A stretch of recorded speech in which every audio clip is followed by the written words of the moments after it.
ঋত্বিক চক্রবর্তী বাংলা চলচ্চিত্র তথা বাংলা দূরদর্শনের একটি অতি পরিচিত মুখ।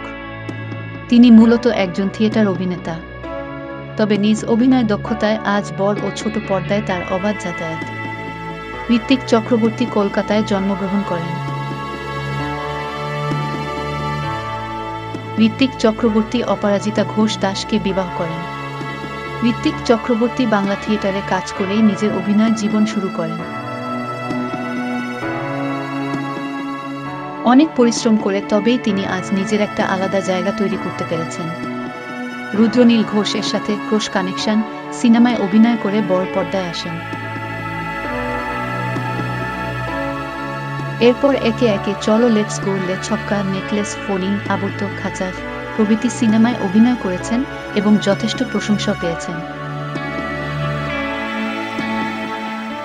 তার অভিনীত চলচ্চিত্রসমূহ অসমাপ্ত, বিবাহ ডায়েরিজ, ব্যোমকেশ পর্ব, সাহেব বিবি গোলাম, circus, পিছুটান, Har Har Byomkesh, cross connection 2, বিটনুন, নুব্রত ভালো আছো, আসা যাওয়ার মাঝে, ডাকের সাজ, নির্বাক, ভিতু, ওপেনটি বায়োস্কোপ, এক ফালি রোদ, 3 পাতি, বাঘটা ব্যক্তিগত, গোলমেলে পীড়িত করোনা, বাইসাইকেল কিক, খাঁচা, আবর্ত, শব্দ, ফড়িং, নেকলেস, লে চাক্কা, ক্রস কানেকশন, চলো লেটস গো, বিশ্বাস নাও করতে পারেন, পাগল প্রেমী প্রথম চলচ্চিত্র কাজ শুরু করেন।